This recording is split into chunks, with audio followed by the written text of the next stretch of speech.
Estamos con el doctor José Ugaz, abogado penalista y ex procurador anticorrupción, porque hay muchísimos temas, doctor Ugaz. Ante todo, muy buenas noches. El debate, como hemos podido notar, se ha movido al plano constitucional, se ha movido al plano incluso del derecho internacional y las relaciones internacionales, pero no podemos olvidar el foco y el fondo de cómo hemos llegado a ese punto, que es esta crisis política que tiene que ver con el plano penal, tiene que ver con el hecho de que el presidente de la República tiene 6, 7 investigaciones en curso, 4 de ellas por ser la supuesta cabeza de una organización criminal. Ese es el fondo del asunto, y ayer en el mensaje a la nación que dio acompañado de sus ministros, él hablaba de un complot de fiscales, hablaba de un complot de jueces del Poder Judicial, de congresistas, de la prensa. Y hoy emite un comunicado el Ministerio Público señalando que ellos investigan sin un tinte ideológico ni económico. A ver, ¿se está llevando el debate por donde quiere el presidente? No, yo creo que se está llevando el debate a donde corresponde. Ya estamos cansados de haber escuchado por más de 2 semanas todas las argumentaciones jurídicas posibles, si el 117, exacto, si el 114, si el 98, etcétera, y estamos de alguna manera entrampados con distintas versiones y opciones. Cuando el fondo del problema es político, la pregunta es, ¿un sistema democrático admite la posibilidad de tener un presidente que comete delitos? La respuesta clara es no, el derecho no puede amparar ese absurdo. Entonces tenemos que encontrar una salida para que efectivamente la democracia, ahora que la OEA habla de respeto al Estado de Derecho y acciones enmarcadas en el Estado de Derecho, ese es el fondo del asunto. ¿Cómo hacemos para que un presidente que delinque y ha estado delinquiendo sistemáticamente deje la posición de presidente? Entonces, más allá de lo jurídico, que realmente creo que tiene agotada la población y no se presenta con claridad una salida hasta este momento, hay que buscar una salida política, y me parece bien que esta nueva escena en la que aparece la OEA abra de alguna manera esa posibilidad, lo que acaba de decir Javier González Olachea, en el sentido de poder exponer abiertamente quién es el que no se está enmarcando en las acciones en un Estado de Derecho. ¿Corresponde a una democracia, a un Estado de Derecho, cesar ilegalmente a un procurador?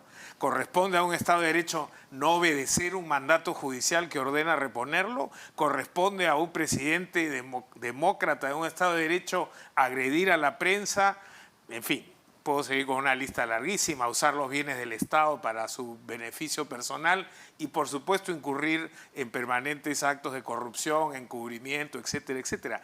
Eso no corresponde a un Estado de Derecho. Entonces, esta invocación que hace la OEA le cae directamente al presidente de la República. Y ojo que, a diferencia con lo que ocurrió con la misión de la OEA del 2004, en el caso del gobierno de Toledo, se refirió a un respaldo al presidente Alejandro Toledo, con nombre y apellido. En este caso, la OEA, pese a lo que se puede haber dicho en el Consejo Permanente, no respalda al presidente de la República, sino al gobierno democráticamente elegido. El problema es que ese gobierno democráticamente elegido ha devenido en ilegítimo por la conducta delictiva del presidente de la República. Ahora, en todo caso, la estrategia de acudir a un foro como la OEA, donde están los pares, los cancilleres o los representantes de cada país ante este organismo, entiendo, no tiene nada que ver o no afecta en absolutamente nada las investigaciones en curso que tiene el presidente y los involucrados en las investigaciones. En absoluto. La tensión va a seguir ahí porque la denuncia del Ministerio Público sigue en el Congreso de la República. El Congreso tendrá que ver qué decide respecto de esa denuncia y cuál va a ser la salida que va a encontrar al pedido de la Fiscal de la Nación. Nada de eso se altera, modifica, suspende porque la OEA vaya a enviar una misión para que tome conocimiento de cuál es el real estado de la democracia en el Perú en este momento. Pero ¿cuán fuerte ha sido el contenido que ha presentado la Fiscal de la Nación en su denuncia constitucional ante el Congreso para que justamente veamos que las piezas se empiezan a mover nuevamente en el Ejecutivo? Es decir, acudir a la OEA, salir con mensajes a la Nación, atacar nuevamente a quienes ellos consideran sus enemigos políticos. Es decir, ¿le ha movido el piso esta denuncia? Bueno, sin duda es un golpe muy fuerte. Alguien hacía el símil con el ajedrez hace unos días en una entrevista y preguntaba si esto es un jaque mate. y yo sostenía que no es un jaque mate, pero es un jaque y está muy cerca del mate. Y la prueba es cómo está reaccionando el gobierno. Entonces, la cantidad de elementos de convicción que contiene esa denuncia es muy abundante. A mí me sorprende que algunos analistas, incluso algunos abogados, que parece que no han leído la denuncia, sostengan que es una denuncia gaseosa, que habla generalidades, que no tiene elementos de convicción. Evidentemente no tiene pruebas porque técnicamente las pruebas en lo penal solo se producen en la instancia del juicio y acá estamos en una etapa de investigación preliminar para pasar a preparatoria, pero claramente podemos hablar de evidencia y sin duda alguna de elementos de convicción que no solamente están en un colaborador o dos, sino en un conjunto de documentos. Alguien decía, pero son puras versiones personales. Exacto. No, hay cheques, hay cuentas, hay documentos, hay mensajes, hay interceptaciones telefónicas, Hay un conjunto de designaciones. elementos. Es decir, a mí me sigue sorprendiendo, no sé cuán grave ve el caso Petroperú, por lo importante de todas las piezas que se han mostrado. Es decir, teníamos a Bruno Pacheco diciendo que el presidente recibió plata de su amigo Fermín Silva para designar al señor Hugo Chávez en la gerencia general. Fermín Silva lo acepta, con nombre y apellido. Sí, yo le di plata, lo vio mi sobrino. El sobrino dice que sí.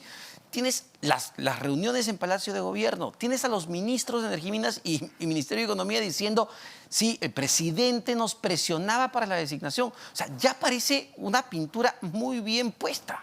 Si las colaboraciones eficaces vinieran de Renovación Popular o de Avanza País, uno podría decir, bueno, efectivamente hay razones para dudar.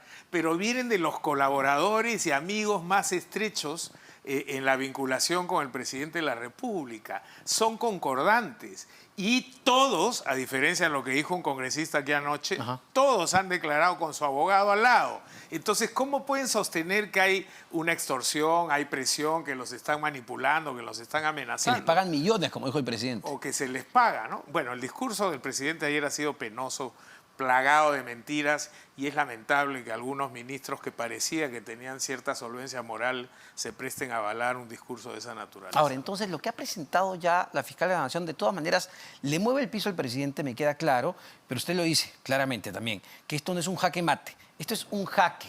¿Pero por qué? Porque todavía tiene un apoyo político importante en el Congreso. Bueno, porque se ha producido el entrampamiento que estamos viendo todos, ¿no es cierto? El partido que lo llevó al poder, más los profesores que son allegados a él, que se cindieron de ese partido, hacen que sea imposible llegar a la solución más rápida y eficiente que sería la vacancia, y por eso es que estamos... Bueno, y a eso hay que sumarle toda la infiltración en otros partidos, con estas personas que han sido asiduos visitantes de Palacio de Gobierno para intercambiar sus votos, vender sus votos a cambio de obras que después les iban a dar réditos económicos en lo personal y políticos en sus poblaciones. ¿Puede complicar aún más, doctor Ugas? A ver, ya mañana entiendo, vence los 10 días de detención que le habían dado al llamado Gabinete en la Sombra. Detuvieron a 5 de los 6.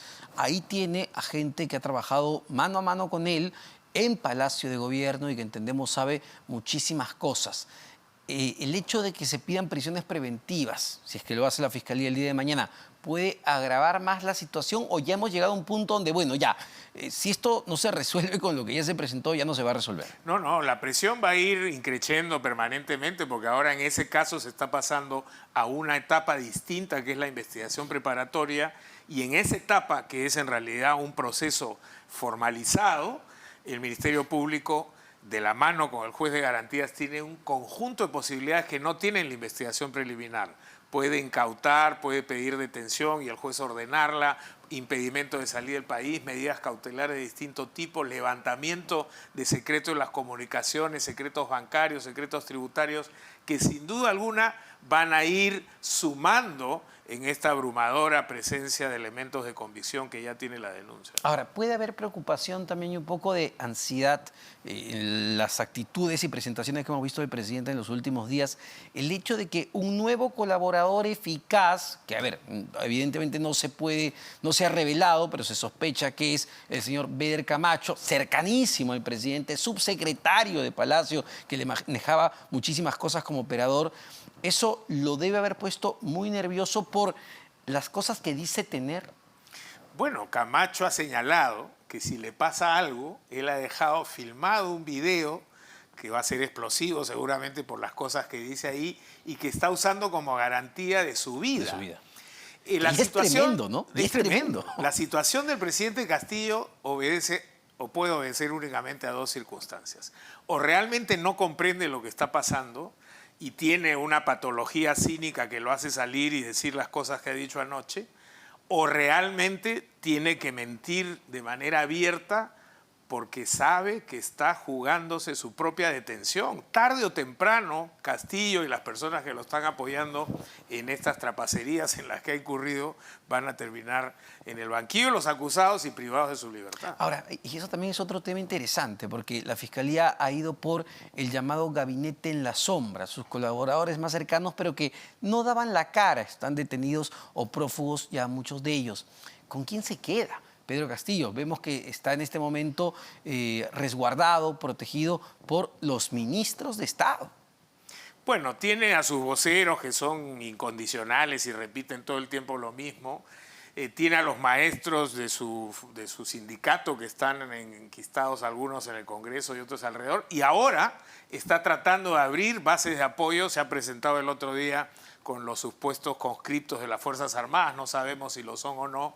Y seguramente estos acercamientos en su momento con Antauro Humala también van por ese lado, ¿no? Sí, claro. Pero a ver, nuevamente, nada de ese apoyo, respaldo político necesariamente le va a servir porque el cerco judicial, el cerco legal, entendemos, se va cerrando y cerrando frente a él. El peso de la evidencia es abrumador y es inevitable. Y eso va a tener un desenlace. Esto es como una olla de presión que se carga de vapor y hay un momento en que es incontenible y explota. ¿Por dónde va a explotar? ¿Cuándo? ¿De qué manera? Hoy día todavía no tenemos una respuesta clara para eso, pero es evidente que hay un embalse que no puede durar mucho más tiempo. Y quien crea que un gobierno como este, un presidente como este, va a aguantar 4 años más, está desconectado de la realidad. Y es peligroso eso, es decir, tener tan acorralado al presidente o lo hace cometer incluso más delitos. Bueno, primero que las circunstancias las ha generado él mismo. No es que se le ha armado, como él sostiene, una conspiración. Él solo desde el primer día, incluso antes, entre la primera y segunda vuelta, cuando empezó a tener estas reuniones para concertar las formas como se iban a ir apropiando de fondos en el Ministerio de Transportes, en el Ministerio de Vivienda. Hasta ahora no se ha hablado de reconstrucción con cambios, pero ahí se cesó a una funcionaria de trayectoria impecable, como es Amalia Moreno, que vino conduciendo procesos con muchos recursos del Estado peruano para poner a 2 personas digitadas por el presidente de la República, y ya hoy día se sabe que en reconstrucción con cambios también están ocurriendo una serie de hechos irregulares. Entonces, todo esto es abrumador y le genera evidentemente una presión al presidente. Sin embargo, doctor Ugaz, pese a esto y pese a que incluso hemos conocido por la denuncia que el colaborador de FICA señala que que la primera dama, Lilia Paredes, le dijo a Beder Camacho que lo mantenga informado sobre la situación de Bruno Pacheco en su momento, cuando lo habían ayudado a escapar. Y también vemos declaraciones del joven Hugo Espino, que se ha declarado como testaferro y ha declarado en contra de los hermanos de la primera dama. La situación de ella parece que se hubiese flexibilizado, porque entendemos que fue uno de los casos que ganaron, que no le dieran impedimento de salida del país. No hay que confundir la responsabilidad penal y la situación final que se producirá con una sentencia con una medida cautelar. A esta señora lo que han dicho es no hay razones para sospechar que vaya a fugar ni entorpecer de manera intensa el escenario probatorio. Por lo tanto, vamos a impedirle simplemente que salga del país, pero no se le va a detener. Y creo que hay razones de proporcionalidad que efectivamente hacen que su situación sea diferente a la de su hermana, la que sí rehuyó la justicia, la que no se presentó cuando fue citada, la que se escabulló de Palacio de Gobierno a través de ciertas maquinaciones, y eso hizo que el juez considerara que su peligro de fuga era real. ¿Y cree que haya responsabilidad penal de parte de determinados ministros? Lo digo porque Por ejemplo, la fiscal de la Nación ha abierto, entiendo, investigación al ministro de Justicia, Frechero, y al presidente del Consejo de Ministros, Aníbal Torres. Desde un punto señaló que esto también era una especie de venganza política de la fiscal porque ellos habían declarado muy fuerte contra ella. Bueno, Aníbal Torres se ha reunido con Pacheco en un automóvil en la vía pública, ya siendo Pacheco una persona sindicada por actos de corrupción, y él mismo ha declarado que Torres estuvo viendo la forma de sacarlo del país. Aníbal Torres ha cesado de manera arbitraria cometiendo abuso de autoridad, que es un delito, al Procurador General de la República, y el actual ministro de Justicia se ha negado el día de hoy y de ayer a reponer al Procurador General a pesar de una orden judicial. Si esos no son delitos, entonces, ¿qué lo son? Sobre el punto de Daniel Soria, que es muy importante, hay una orden judicial que claramente le dice al Poder Ejecutivo, oye, Daniel Soria tiene que ser repuesto en el cargo de Procurador General. Hoy Félix Chero, el ministro de Justicia, dice que él ya hizo todo lo que tenía que hacer, que él ya firmó la resolución y envió esta resolución al presidente Castillo, que esté en la mesa de Castillo y ya dependerá de él cuando salga.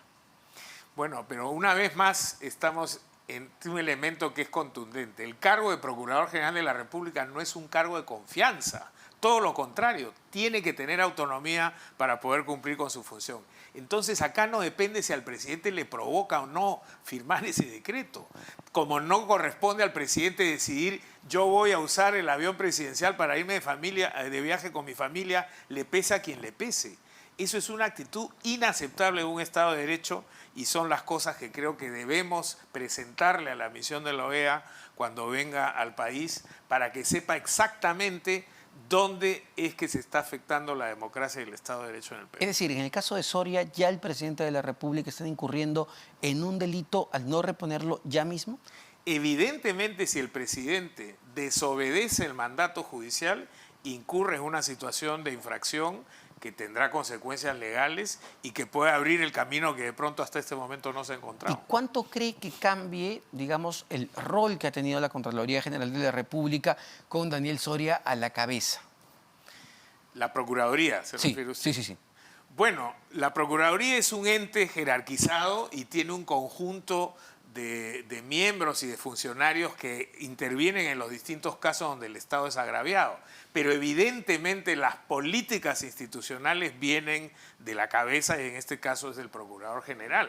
Después de esta señora que estuvo en la clandestinidad como procuradora. Carguajulca. Sí, el otro que duró 2 días por el prontuario que tenía. Sí. Es evidente que la Procuraduría se ha visto afectada. Hay desconcierto en los procuradores que no saben exactamente cuál es la línea política institucional que deben seguir en los casos donde el Estado es agraviado. Entonces yo creo que va a ser muy sano y muy importante que el procurador regrese a su posición y que además él se incorpore como corresponde a las investigaciones donde está el presidente investigado. Porque lo que hemos visto, lamentablemente, en los últimos meses de investigación al presidente es una procuraduría, como usted dice, fantasmagórica, ausente totalmente. Y la procuraduría, entendemos, en su rol, tendría que estar pues también como parte civil afectada.